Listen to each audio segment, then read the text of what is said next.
Healthusiasm is a trend where people are more aware of their health than ever before. In his book, Christophe Jacquet explains how you can respond to this new trend as a company or event. Hi Christophe, welcome to our studio.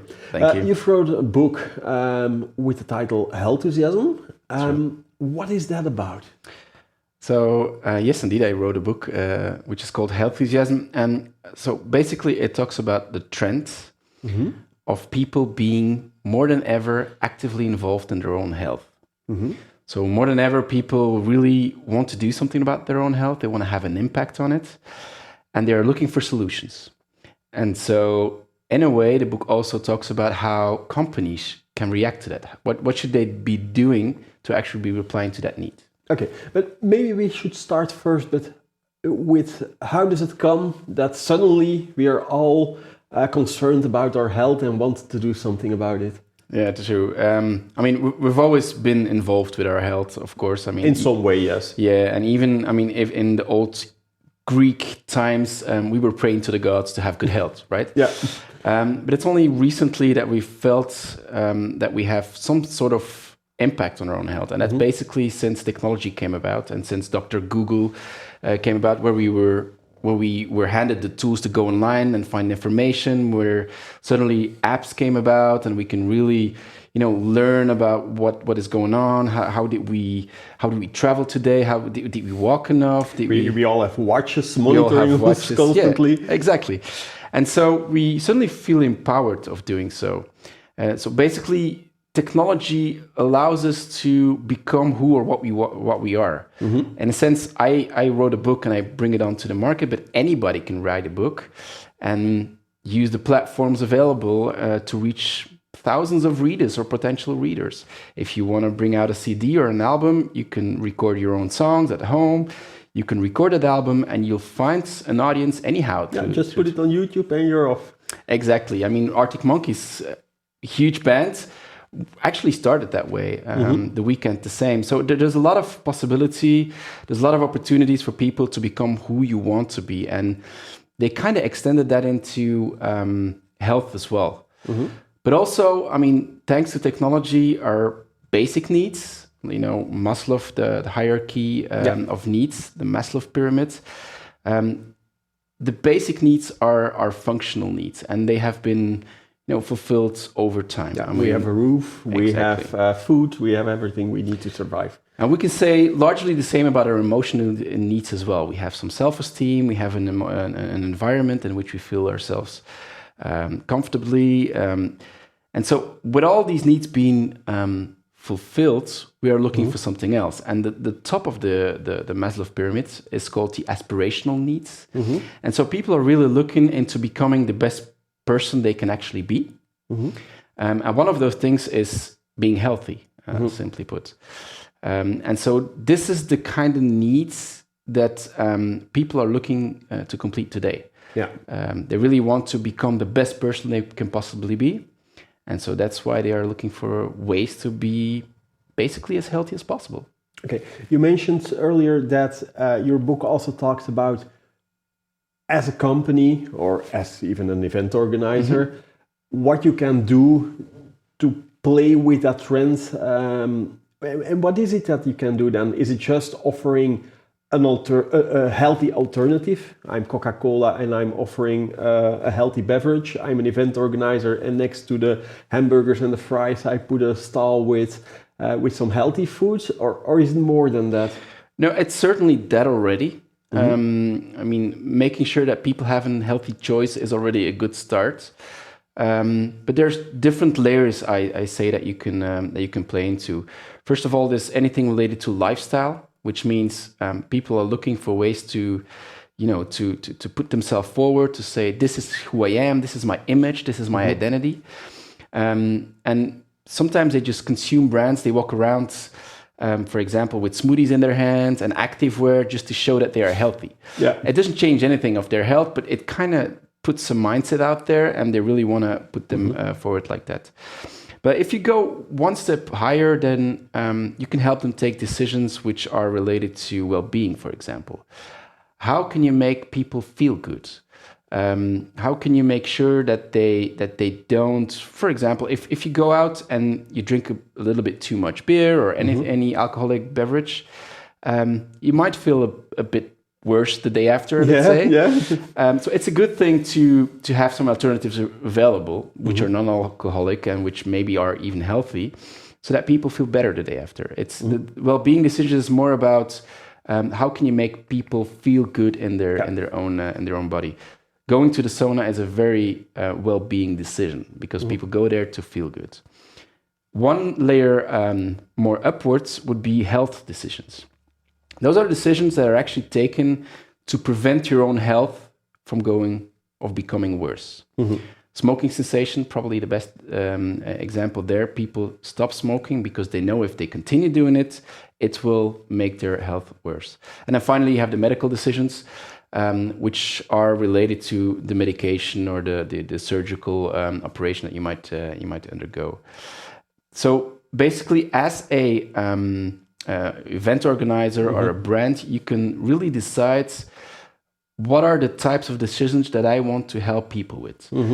Do I offer something that helps them feel good? Do I offer something that prevents their health from going worse?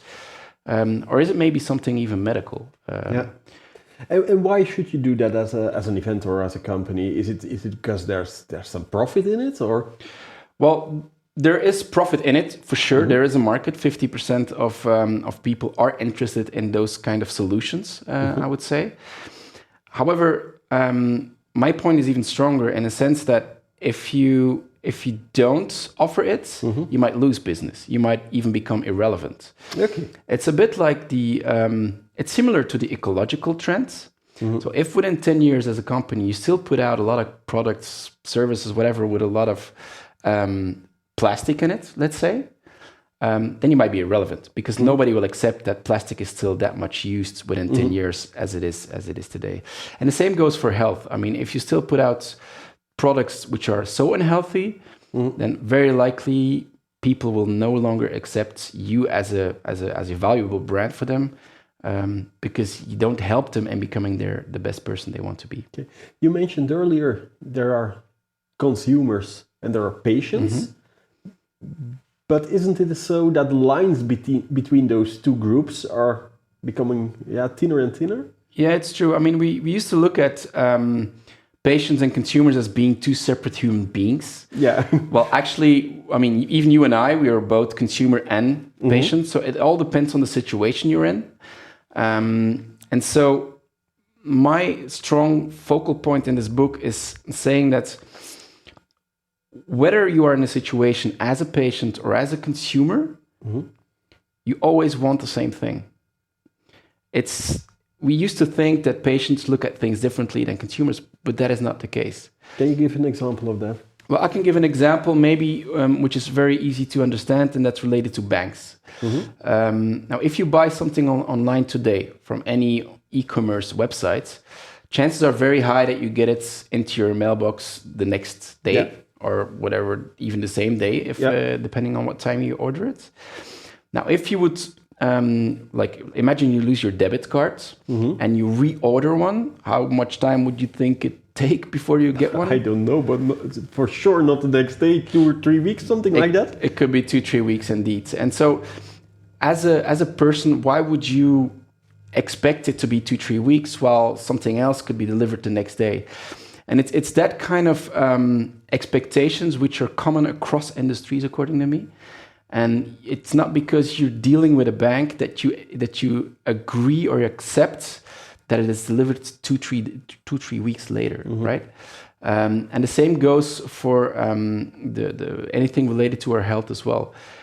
We want the same experiences that we have with hospitals as well as that we have with Bol.com or Amazon.com or Netflix. It needs to be as convenient, as fast, as pragmatic, as relevant as with those experiences. But that's not how the health industry is working today, because if you have to go for a scan or something like that, there's a waiting list for sometimes 1 or 2 months. Yeah, it's true. And right now, healthcare in general is very process oriented. There's also very heavy when it comes to managing everything. And they haven't been so much consumer driven. People need to go to the hospital anyhow. Yeah. And people have always been more of a follower when it comes to their own healthcare, I would say. And that's why they weren't even challenged to do things differently, right? Now, according to my point of view, that all changed. People now also expect to have the same experiences, and really specifically because they want to have an impact on their health, and they no longer accept that it takes weeks and weeks to get an exam. They want to have it as fast as possible with a clear transparency on price, results, outcome. They really want to feel well taken care of, and not only for the result, the end result being you're feeling better, but also the whole process. I mean, if you have to spend some time in a hospital, for example, doubtfully you'll find this a very pleasant stay, right? It's not even if you're feeling bad. Yeah. And maybe particularly because you're feeling bad, you might want to have a good experience, right? Maybe they should be paying more attention to a good experience. Yeah, it should even be better than... Yeah, exactly. Well, right now they're not really focusing enough, I would say, on the experience in itself. And because people really want to have an impact on their own health, because they are health enthusiasts, if you want, they really demand now from, for example, hospitals to have similar good experiences that makes them feel well in general. Yeah. I feel some health events coming up. I don't mind. Okay. People who want to buy your book, just on Amazon.com, I suppose? Amazon.com, bol.com, Standard Boekhandel, and also my website, which is Healthusiasm.com. Okay. And there you can buy it as well. Okay, great. Thank you very much for coming over. Welcome. And you at home, thank you for watching our show. I hope to see you next week.